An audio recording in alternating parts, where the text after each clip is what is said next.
El otro día en el video sobre simplismo analizábamos el cine de superhéroes usando los conceptos de Slavoj Žižek y nos dimos cuenta que podía promover ideas fascistas. Les dejo ahí el link para que lo vean. Y me quedé pensando en esto, de que una gran expresión cultural se transforme en un promotor de ideas fascistas. ¿Cómo puede suceder esto? Claro, ahí entra en juego la gran industria cultural como es el cine de Hollywood. Y justamente otra gran industria cultural y comercial es la música. Me quedé pensando si podía llegar a pasar lo mismo, si había algo de simplismo que domina, según lo que vimos en el video anterior, esta nueva sociedad, este nuevo orden neoliberal digital del cual habla el filósofo Byung-Chul Han. Si esto se replicaba en la música de alguna manera, obviamente porque la música es una expresión cultural. Entonces me quedé pensando en la música, cómo había nacido justamente el mainstream, la música comercial, la industria de la industria discográfica. Y me puse a pensar en la historia de la música, cómo había comenzado toda la historia de la música comercial y de la discografía, ¿no? Eh, y me remonté a los principios del siglo XX, cuando la música, sobre todo el blues en Estados Unidos, sale de los campos de algodón y se masifica a través de la radio y a través de la industria discográfica, que justamente tiene que ver con Hollywood, porque los primeros estudios, de hecho tienen los nombres todavía, eran estudios de Hollywood los que hacían música, los principales. Hoy los tres grandes son Sony, Warner y Universal. Warner y Universal, uno de los primeros estudios de Hollywood eran. Eh, entonces empieza la industria de la discografía, de la discográfica, la industria discográfica empieza a moverse y a vender y a volverse comercial rápidamente. El primer hito que tiene que ver con el marketing es cuando en Estados Unidos la música blues hecha por negros tuvo que ser de alguna manera reproducida por la televisión. Aparece la televisión y dicen, bueno, son negros. La gente iba a ver a alguien en la televisión, en los primeros televisores que estaban acostumbrados a escucharlo por la radio y que les gustaba su música, y dicen, loco, este es un negro. Y como hay todavía un gran porcentaje del pueblo estadounidense que son racistas, los grandes estudios dijeron, no podemos tener algo que no venda porque los chabones son negros. Entonces rápidamente inventaron los grupos creados comercialmente, con fines comerciales, que no estaban impulsados por una búsqueda en la música o un mensaje que tenían que dar. Y también le bajaron el tono a las letras, porque las letras de los blues de los negros tenían que ver con su mundo, con la marginalidad, con crímenes, con violencia, con historias desgarradoras. Y crearon estas primeras bandas de rock blanquito que hablaban de romances de verano, que mostraban solamente el mundo este que empezaba a aparecer luego del final de la Segunda Guerra Mundial, con este creciente estado de bienestar, donde empiezan a aparecer estos suburbios llenos de blancos, con casas confortables de barrios gigantes. Y estas bandas tenían que ver más que nada con eso. Entonces se hace la música comercial y empiezan a vender. Por suerte, los británicos, que estaban más castigados por la guerra y tenían cercano el dolor que había sufrido durante la Segunda Guerra Mundial, no tenían tantos prejuicios. Y empezaron a consumir básicamente la música desde los tachos de la basura de Estados Unidos, estos discos que habían dejado de consumirse, que era la música negra.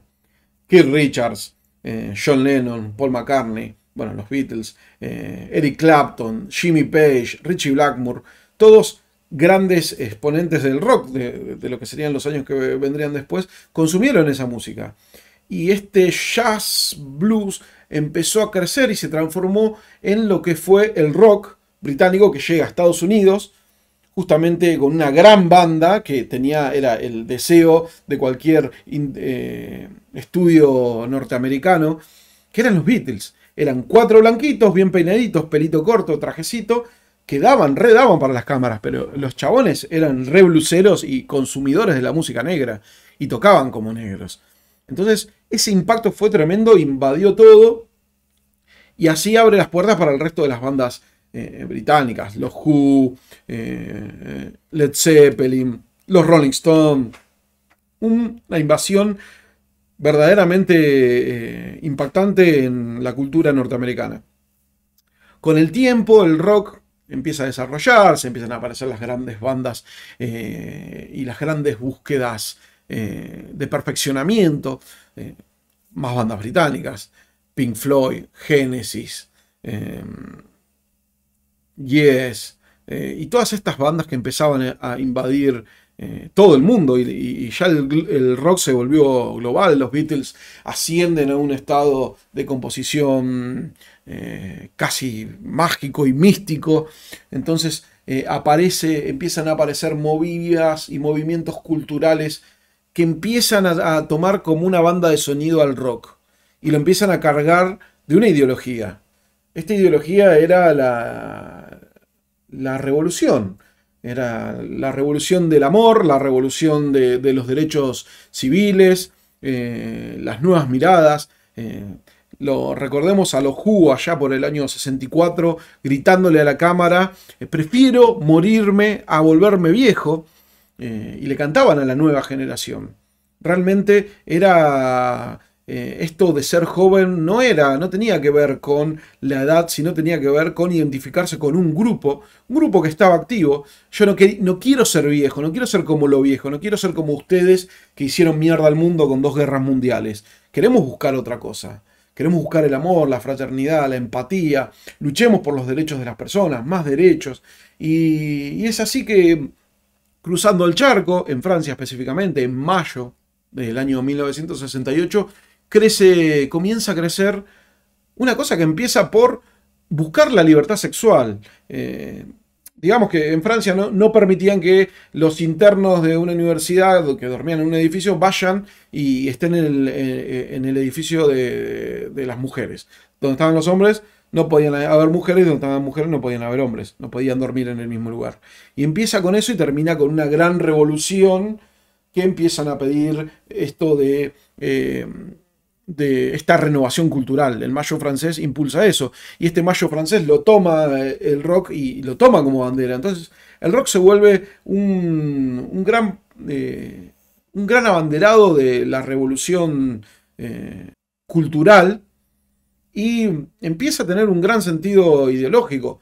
Todo esto culmina y tiene su punto más alto en agosto del 79 en Woodstock, con este gran festival que es épico, en el cual fueron alrededor de 500.000 personas. No se sabe bien, esperaban un recital para 30.000, 40.000 personas y fue todo el mundo.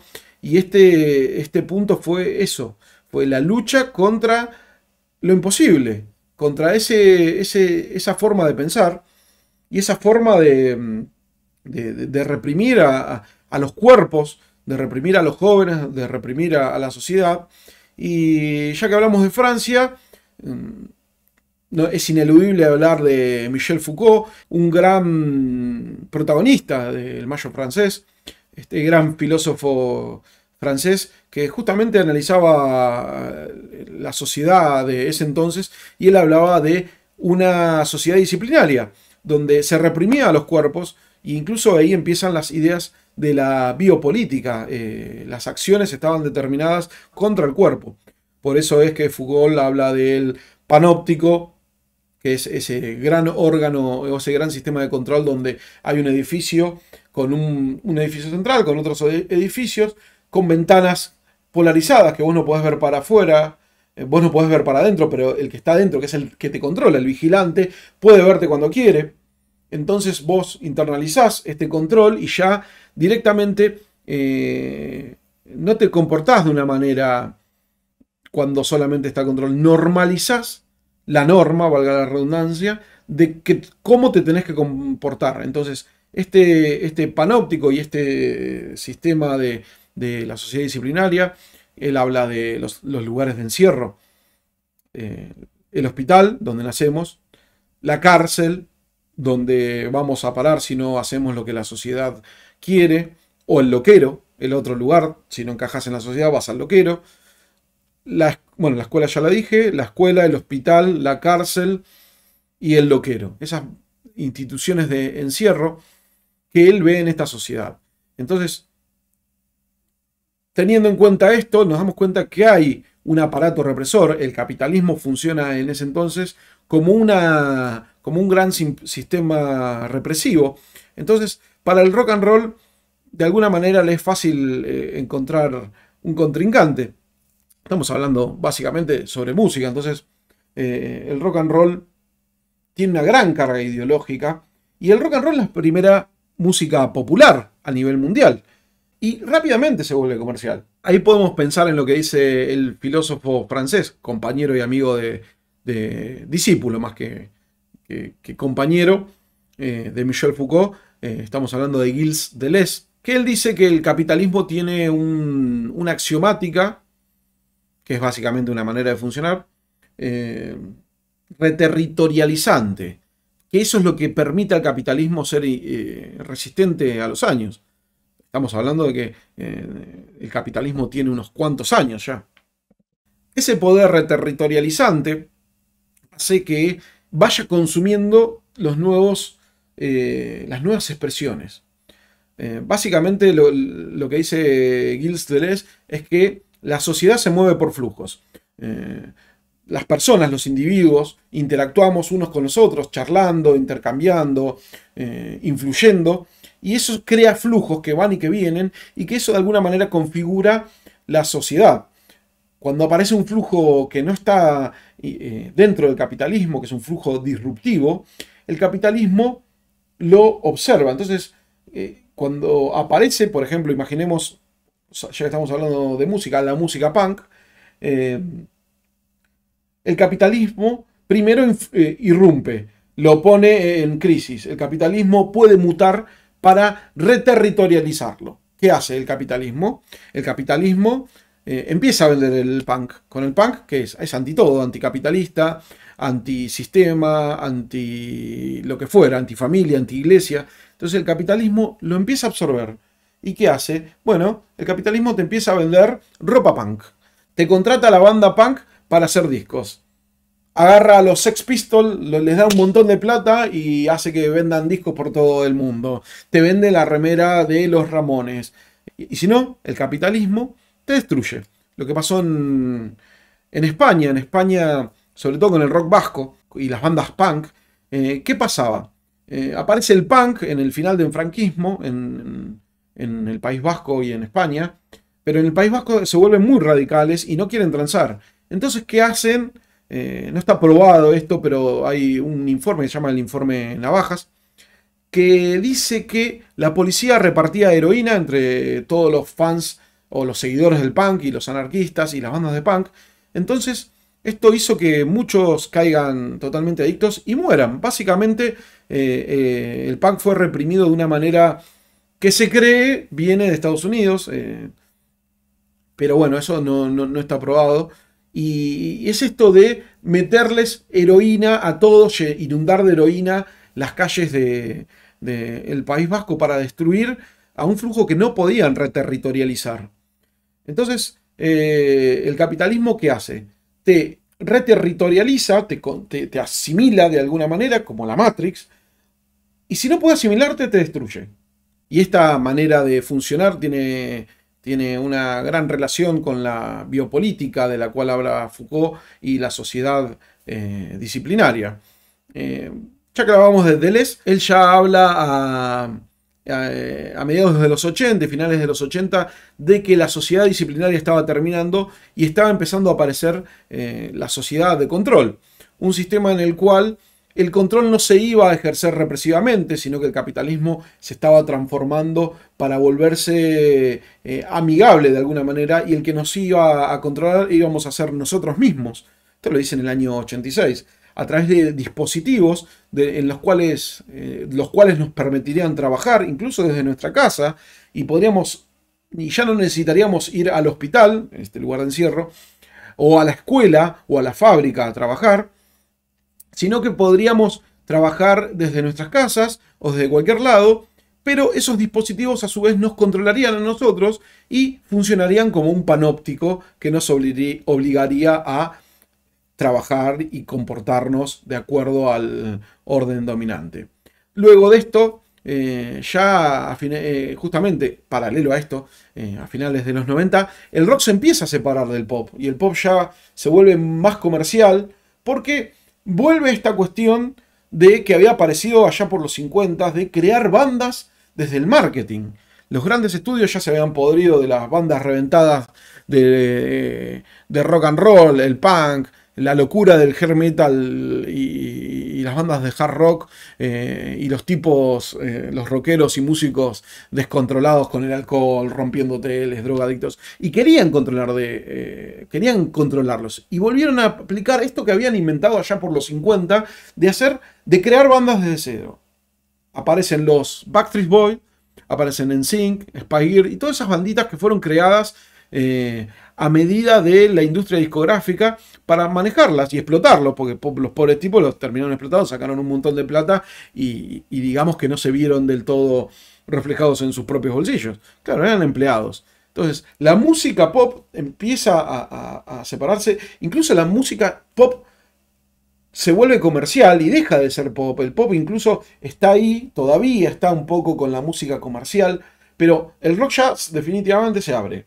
La misma deriva había tomado el rock and roll, el heavy metal allá por mediados de los 80, cuando se había vuelto demasiado comercial una parte del metal, se va y se abre definitivamente y sale del mainstream y se vuelve gueto. Entonces ya obviamente tampoco pone totalmente asimilado, porque tampoco pone en crisis al capitalismo, sirve más que nada como un refugio, y al rock and roll le estaba pasando lo mismo.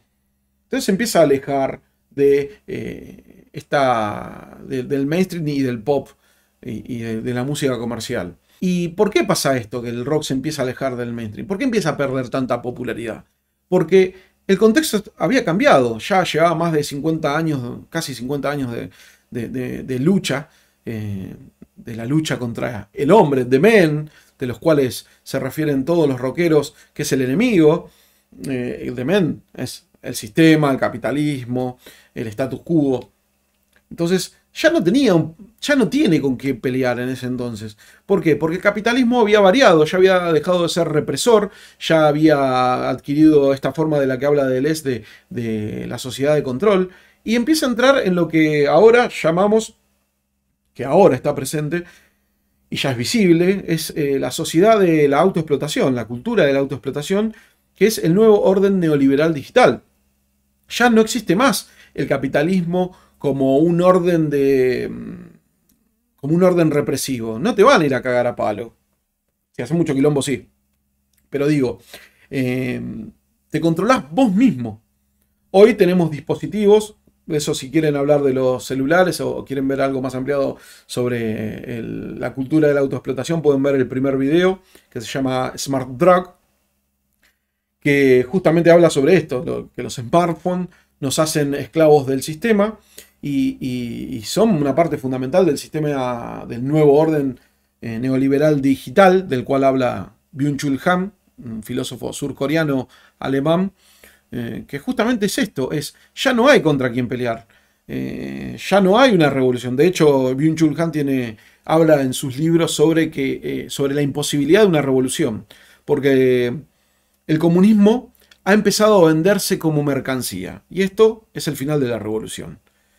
A través de la comunidad online, de esto de compartir, de que la hospitalidad ya también se marketiniza y se comercializa. Se comercializa las personas a través de OnlyFans, se comercializa la hospitalidad a través de Airbnb, nos vendemos a nosotros mismos. Se van atomizando los consumos culturales para cada quien, cada cual le llega por el algoritmo al celular diferentes consumos culturales que están totalmente editados para cada persona. Entonces ahí nos ponemos a pensar sobre la música actual. Y nos podemos a pensar de la muerte de este hombre, en realidad el hombre, el sistema este de que hablamos, ya se escondió detrás de este velo digital para decirnos que sí a todo. ¿Vos querés opinar? Opiná cada vez más, que mejor para mí, porque yo tengo una cosa que se llama el algoritmo y el Big Data, que te analizo todo lo que opinás, y en base a todo esto, te voy a ofrecer consumos que te los voy a vender, te voy a vender publicidad, te voy a sacar datos, te voy a ofrecer música en el Spotify para que consumas más o menos la que creo yo que es la que te gusta, que seguramente lo sea, porque yo quiero que te quedes la mayor cantidad de tiempo adentro de mi red, porque es un gran mundo controlado por esta sociedad de control y esta sociedad de la autoexplotación. Entonces, todas las páginas y todas las redes sociales tienen algoritmos cuyo único objetivo es que te quedes más tiempo. Estuve viendo un video de Alvinch, este pibe que es un capo que habla de música, que es algo que yo no sé de música. Yo soy un gran consumidor de música, pero de música no sé nada. Sobre todo no soy un músico, eso es lo que quiero decir. Y lo que dice es que justamente en las tres grandes discográficas que son Warner, Sony y Universal, ya están usando los algoritmos para crear música. La estructura de la música pop clásica tiene un formato clásico, que lo pueden ver en ese video, les voy a dejar el link si puedo. Y ese formato fue cambiado porque se dieron cuenta en el algoritmo que en los primeros 30 segundos de cada canción, la gente decidía si lo ponía o no. Entonces, Spotify, por ejemplo, no sé si ahora es así, pero hasta hace muy poco era así, te da como reproducir una canción, si vos sos el dueño de esos derechos, si una persona vio más de 30 segundos. Entonces, ¿qué hacen? Componen y crean y producen música para ese usuario. Entonces, le ponen, ya empieza con los coros directamente de una canción, por ejemplo, para que sea más atractivo. Y una canción, que siempre una canción de pop comercial duraba alrededor de 3 minutos y medio, 4, puede llegar a ser hoy en día de más de 30 segundos. Total, no importa. Si vos haces un disco con 10 canciones que duran 45 segundos, te dice, y las reproducen, un usuario reproduce todas las canciones más de 30 segundos, te da como escuchadas todas las canciones. Entonces, ya ahí el algoritmo está funcionando y está influyendo en la creación de la música. Entonces, esto de alguna manera hace que la música esté siendo cada vez peor. Y más allá de la duración de los temas o el orden de la estructura de la música comercial actual, pasa otra cosa. Y ahí me remito al video anterior donde hablo del simplismo. Se replica esto del simplismo. La música en estos 30 segundos tiene que ser lo más sencilla posible, lo más simple posible y lo más familiar posible. Porque si vos ya lo escuchaste, se te hace familiar enseguida. La fórmula del pop siempre era que se te haga enseguida, puedas conocer la canción, que la escuches 2 o 3 veces y ya te la acuerdes. Entonces, la música se hace, se repite en formatos, se repiten ritmos, se repiten estructuras. ¿Por qué? Porque te suena familiar. Entonces, no hay un avance en ese sentido. Y la industria se está autodestruyendo en algún punto, porque las canciones de ahora no están destinadas a ser canciones que trasciendan el tiempo, como ha pasado con el pop y con muchas canciones comerciales de años anteriores. Ni hablar de lo que te produce la música de buena calidad, llamémosle así, a una que es totalmente comercial. No hay música comercial actual que te rompa la cabeza. Cuando la música comercial pop era el rock, vos podías escuchar en la radio una canción que te podía transformar la vida para siempre. Ya sea por sus letras, por su música, por su complejidad o por su no complejidad. No hace falta que sea muy complejo tampoco. El punk, por ejemplo, fue un gran golpe de originalidad que surgió en un rock que se estaba volviendo en algún punto elitista y demasiado complejo, que de alguna manera vuelca el rock a sus inicios, a esto de un mensaje directo, un mensaje que golpee y que ponga en crisis el status quo. Entonces, Digo, la música no necesariamente tiene que ser compleja, ni tampoco porque sea una música sencilla va a ser una música que no te transforme. Lo que no puede ser es una música simplista, repetitiva, comercial, que está pensada para vendértela, que escuches 30 segundos y sigas con otra cosa. Me parece que eso que está sucediendo con el algoritmo y el marketing es algo que está destruyendo a la música. En resumen, podemos decir que en la actualidad el régimen neoliberal digital que impulsa esta autoexplotación, que hace que todos prefieran la solución rápida, el simplismo, y que no tienen tiempo para sentarse a escuchar música, porque eso es una cuestión interesante, ya que todos escuchan música haciendo algo o se escucha una canción sola. Antes la escucha de música era más ritual, de alguna manera poner un disco, sentarse a escucharlo, absorber eso, prestarle la atención completa, permitía que absorbas complejidades y cuestiones más enriquecedoras. Hoy la música es un pequeño acompañamiento para personas que no pueden mantener la atención más de 30 segundos y además esta música que se basa en el marketing y el algoritmo para producirse crean una música de bajísima calidad. Por otro lado, el rock, que ha perdido su antagonista, no lo puede encontrar, está escondido atrás del orden digital, está como bola sin manija, diríamos, no sabe qué hacer, quedó ahí dando vueltas, tratando de volver a sus inicios, pero si te das cuenta no han salido grandes bandas nuevas de rock and roll, salvo algunos pocos ejemplos.